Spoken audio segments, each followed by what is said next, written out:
Let's talk, though, about something slightly different. We'll take a little detour away from the warring populations of this nation and the warring populations of Europe and the rest of the world. Let's talk to Nigel Harris, co-founder and co-presenter of the weekly Green Signals Railway podcast. Nigel, very good morning to you. Thanks for joining us. Good morning, Mike. It's a pleasure. I was just listening to your previous link, and isn't odious such a good word? I like that word a lot, yes. It's particularly apt in his case as well. Rail fares rise by 4.6% in England and Wales. I read a piece at the weekend about how so many weekend trains, even though there's no strikes going on, are so unreliable, you know, and such a percentage of trains doesn't that you expect to run don't actually run. How can they justify this rail fares rise? Well, of course, they can't. But what you've got now is a situation with the renationalisation of the railway that it is transparently entirely down to government decision as to what rail fares are. Of course, the reality is it has been for many years. 20 years I've been doing media interviews on days like this where, you know, sore commuters are railing, no pun intended, against the rail companies. Yes.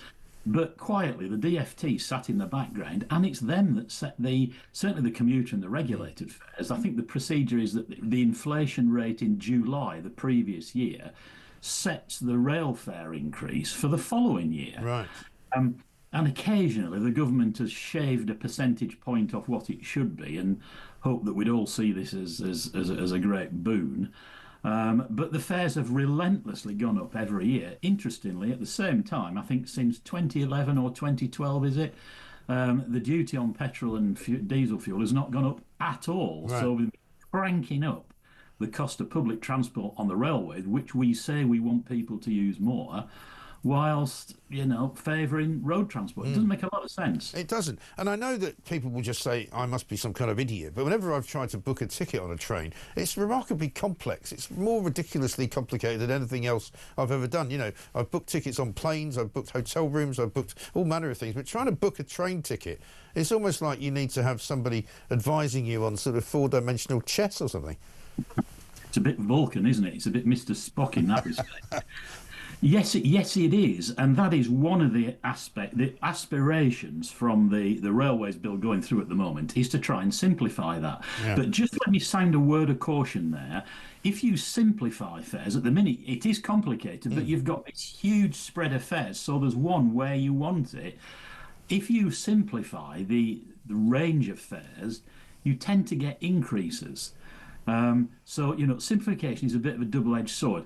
If you're prepared to spend a bit of time on it, and of course whether you should need to do this is another thing, but third-party ticket retailers like Trainline, there are some really good bargains, but you have to dig around. Oh, there are, yeah, no, but you can never find them until after you've already bought your ticket, unfortunately. To find them, and it's not right, you know. It ought to be simple to buy a ticket, and it ought to be then simple to get on your train. Yeah.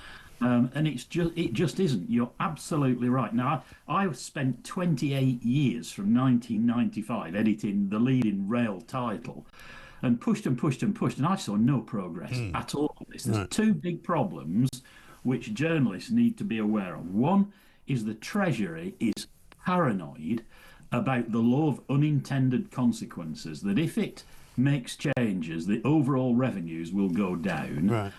Politicians who only see 5-year timelines are worried that if you create winners, you create losers, and they vote, so they don't want to see a change either. Now, those are two huge steps to get past. Right.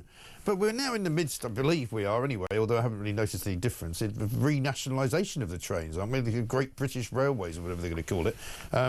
Rather a misnomer, it seems to me, so far. But, I mean, is that making any difference, or will it make a difference?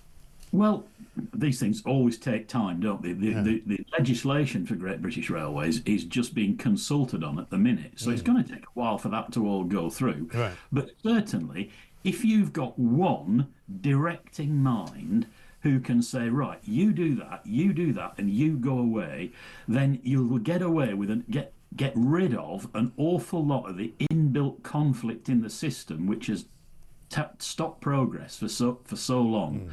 So they have to get that right and get somebody in charge who can be a fat controller, if you like, at the core of it all. And especially this accounts when things go wrong. Because when things go wrong at the minute, there's too many individual companies all worrying about their own position rather than somebody in charge saying, let's do that. Yeah, absolutely right. And this whole idea of rolling stock being different from the railway lines and the stations and the transportation different their companies, you know, it's all a big mess, it seems to me. But listen, Well, go on, sorry. I was just going to say, don't forget, that's how aviation works. No airline, I think, owns its own aircraft. They tend to be leased. Yes. So that in itself isn't a problem. And of course, it means you don't have the vast cost of developing and buying new ones. So if it's properly managed, that is not a bad thing in itself. No, true, but not many airline companies are making much money either, but that's another story. But we'll come back to you, I'm sure, again, Nigel. Thanks a lot. Very good to talk to you. Appreciate it very much this early in the morning.